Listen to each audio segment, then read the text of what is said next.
भारत के प्रधानमंत्री हाल ही में एक बड़ी महत्वपूर्ण मीटिंग के लिए थाईलैंड गए। थाईलैंड के साथ ये भारत की एक बायलैटरल मीटिंग तो थी ही, लेकिन थाईलैंड में बैंकॉक के अंदर एक बहुत महत्वपूर्ण समिट ऑर्गेनाइज हो रहा था, जो एक संगठन था जिसका नाम है बिम्स्टेक, यानी कि Bay of Bengal initiative for multi sectoral technical and economic cooperation.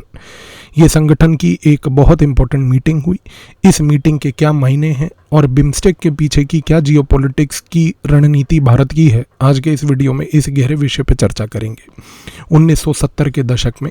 International relations का जो पूरा डिसिप्लिन था, अमेरिका उस समय बहुत गहरी लेवल की रिसर्च कर रहा था। कुछ अमेरिकन स्कॉलर्स ने 1970 के दशक में एक कॉन्सेप्ट अपनाकर उसको डिसिप्लिन को थ्योरेटिकल लेवल पर एक्सप्लेन करने की कोशिश करी कि विश्व में आने वाले समय में रीजनलिज्म होगा। रीजनलिज्म का मतलब होता है एक रीजन, जैसे कि साउथ एशिया एक रीजन है, तो इसके अंदर सारे देश एकजुट होकर एक संगठन बनाएं और उस संगठन के तहत रीजनलिज्म के तहत गेम खेलें।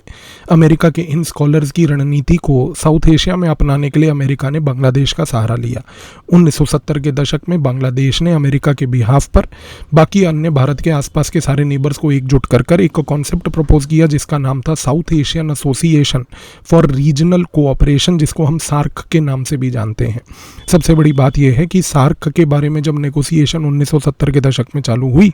ये नेगोशिएशन फाइनली 1985 में आकर खत्म हुई। 1985 में जब सार्क का फाइनली गठन हुआ, तो उस समय सार्क के अंदर अलग अलग प्लेयर्स ने अलग अलग रणनीतियों के तहत काम करना शुरू किया। सबसे बड़ी बात यह है कि सार्क का जो चार्टर था, चार्टर यानी कि उसके लिखित वो पॉइंट्स थे जिसके तहत सार्क की फंक्शनिंग होगी, उस चार्टर में एक बड़ा महत्वपूर्ण पॉइंट जो भारत ने डलवाया था वो था कि इस प्लेटफॉर्म पर, यानी कि इस संगठन में, सार्क में जब हम लोग कभी बैठेंगे तो कोई भी देश अपने बायलैटरल मुद्दे एक दूसरे के साथ वाले मुद्दों को लाकर यहाँ पर पेश नहीं करेगा। ये पॉइंट को डालने की आवश्यकता इस कारण से थी क्योंकि सार्क का उस समय एक फॉर्मेशन वाला मेंबर पाकिस्तान भी था। हमें ये मालूम था कि अगर पाकिस्तान के साथ किसी भी रीजनल संगठन में हम बैठे, चाहे वो सार्क का ही संगठन क्यों ना हो, तो पाकिस्तान ने आकर वहाँ पर अपना रोना मचाना है और कश्मीर की बातें वहाँ पर करनी है, जिससे कि सार्क इनइफेक्टिव होगा।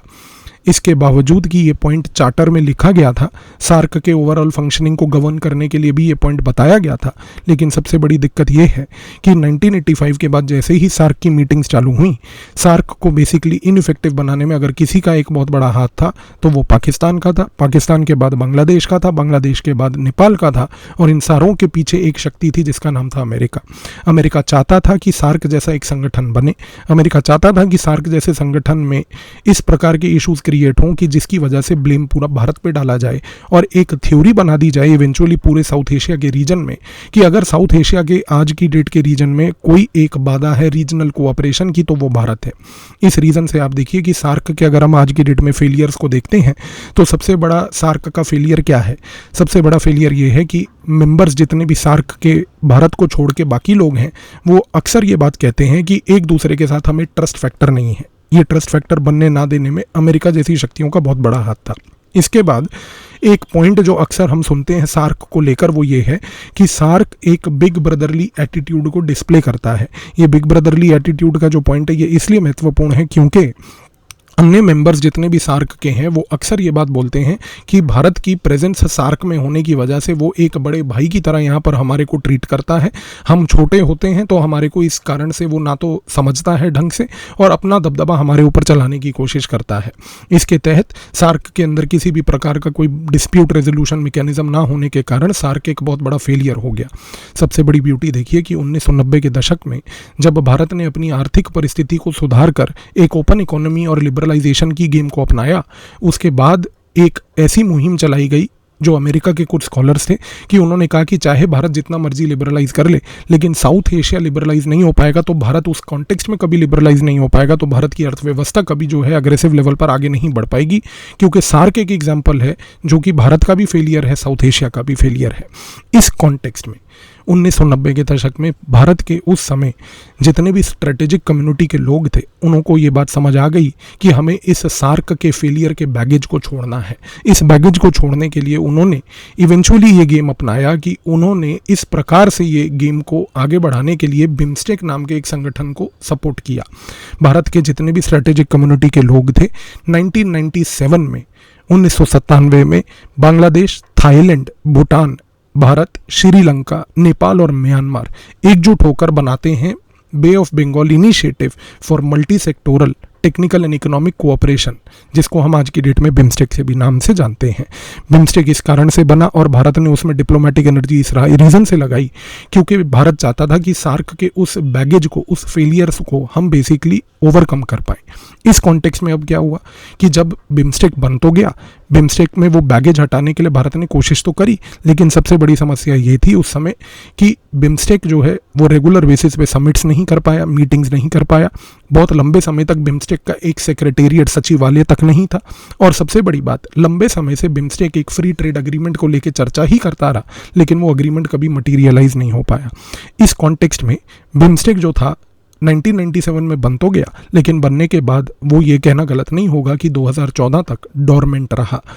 लेकिन 2014 में बिम्स्टेक को एक नई जान मिली। ये नई जान इस कारण से मिली क्योंकि 2014 में चीन ने जब अपना बेल्ट एंड रोड इनिशिएटिव अपनाया, बेल्ट एंड रोड इनिशिएटिव के तहत पूरे साउथ एशिया में जब उसने इन्वेस्टमेंट्स करने चालू करे, तो उस समय एक चीज़ तो तय हो गई कि भारत ने इस चीज़ को फिर से पकड़ा कि अब समय आ चुका है बिम्स्टेक को वापस से रिवाइव करने का। जो डोरमेंट बिम्स्टेक था, हम उसको प्रयोग करके उसको बेल्ट एंड रोड इनिशिएटिव का एक बैलेंसर बनाकर पेश करेंगे। इस कॉन्टेक्स्ट में 2015 में भारत ने अलग अलग प्रकार के समिट्स को फिर से ऑर्गेनाइज कराना चालू किया। बिम्स्टेक को एक नई जान मिली और बिम्स्टेक में भारत ने एक चीज़ को अपना लिया कि हमारा फोकस होना चाहिए कंपटीशन को नहीं करने का, बल्कि कोऑपरेशन को करने का, क्योंकि यदि अगर चाइना कॉम्पिटिटिव डिप्लोमेसी करेगी तो भारत कोऑपरेटिव डिप्लोमेसी करेगा। इस कॉन्टेक्स्ट में 2014-15 से भारत ने एक नई स्ट्रेटेजिक स्पेस यहाँ पर एक्सप्लोर करी।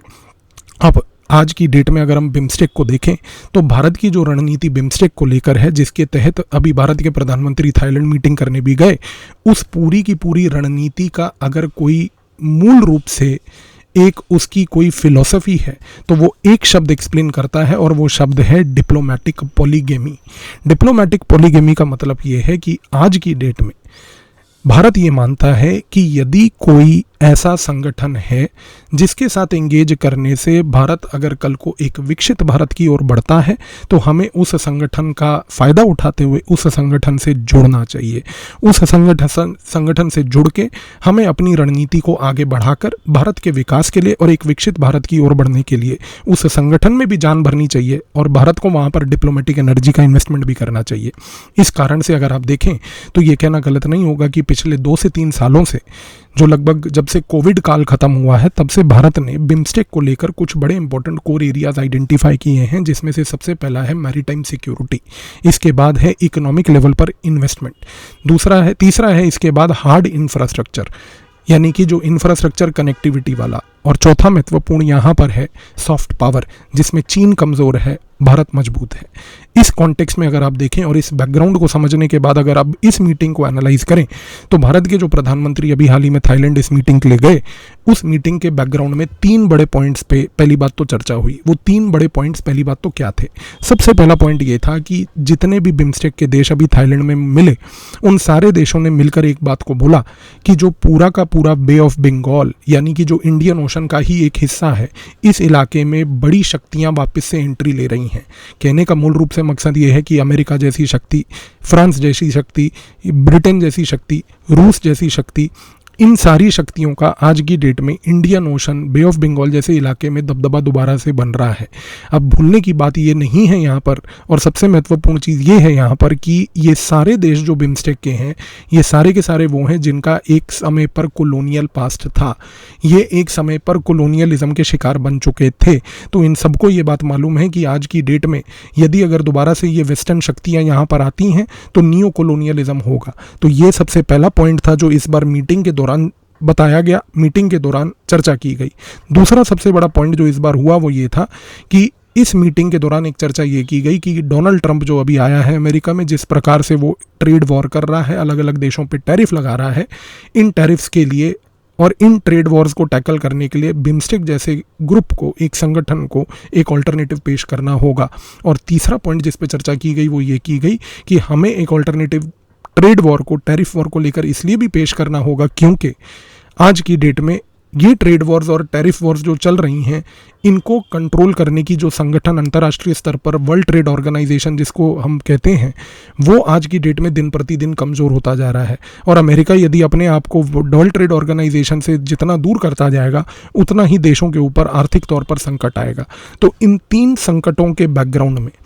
आज की डेट में जब ये मीटिंग फाइनली अभी हुई, इस मीटिंग के दौरान भारत ने एक बहुत महत्वपूर्ण रोड मैप पेश किया। भारत ने बिम्स्टेक के एक लीडिंग प्लेयर होने के नाते इस मीटिंग में सबसे पहली बात ये बात बोली कि हम चाहते हैं कि ट्रेड वॉर को मिटिगेट करना, WTO जो कमज़ोर हो रहा है उसको मिटिगेट करने का सबसे सरल तरीका ये है कि बिम्स्टेक के लेवल पर, इस रीजनल लेवल पर हमें लोकल वैल्यू चेन्स को बनाना होगा। ये जो लोकल वैल्यू चेन्स हैं, ये हमें बनाने होंगे उन एरियाज़ में जिसमें हम लोग माहिर हैं। भारत ने बोला कि हम सबको मिलकर सबसे पहली बात मैन्युफैक्चरिंग लेवल पर फोकस करना होगा, हम सबको मिलकर लोकल इंडस्ट्रियल प्रोडक्ट जो हैं उनको बनाने होंगे। इसके साथ साथ information technology, digital level, green technology, electric vehicles और research and development in finance, इन सारे के सारे एरियाज में एकजुट होकर लोकल वैल्यू चेन्स बनानी होंगी। भारत ने इस समय ये भी एक्सप्लेन करके पॉइंट बताया कि क्योंकि इस ट्रेड वॉर के दौरान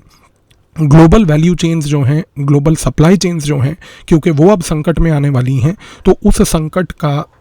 आज की डेट में विकल्प क्या है? विकल्प है local value chains regional level पर। और ये लोकल वैल्यू चेन्स अगर रीजनल लेवल पर इस्टेब्लिश होंगी तो भारत ने ये बात बोली कि हम लोग ये लोकल वैल्यू चेन्स को ग्रेजुअली अन्य जितने भी ग्लोबल साउथ के देश हैं उन सभी देशों के साथ इनको इंगेज करवाएंगे, इंगेज करवाकर उनको इंटीग्रेट करवाएंगे, इंटीग्रेट करवाकर ग्रेजुअली एक ऐसा ग्लोबल वैल्यू चेन बनाएंगे जो हमारे यहाँ से ओरिजिनेट करता है, वेस्टर्न देशों के तहत ओरिजिनेट नहीं करता। इस रीज़न से भारत ने इस चीज़ के ऊपर फोकस डाला कि अगर हमें बिम्स्टेक को आगे सक्सेसफुल बनाना है, इन लोकल रीजनल वैल्यू चेन्स को आगे इन्हेंस करना है, तो इसलिए हमें एक मार्केट ड्रिवन इंटीग्रेशन यानी कि अपने देशों के प्राइवेट सेक्टर को बढ़ावा देकर उनके तहत ये इंश्योर कर कि वो एक दूसरे के साथ इंगेज करें, क्रॉस बॉर्डर लेवल पर ट्रेड बढ़े, जितने भी सेक्टर्स आइडेंटिफाई किए गए हैं, और इसके साथ साथ एक गवर्नमेंट ड्रिवन इंटीग्रेशन जिसके तहत ये इंश्योर किया जाए कि गवर्नमेंट जितनी भी हैं, जितने भी ये बिम्स्टेक के सारे मेंबर्स हैं, इनकी सरकारें इस प्रकार के रूल्स क्रिएट करें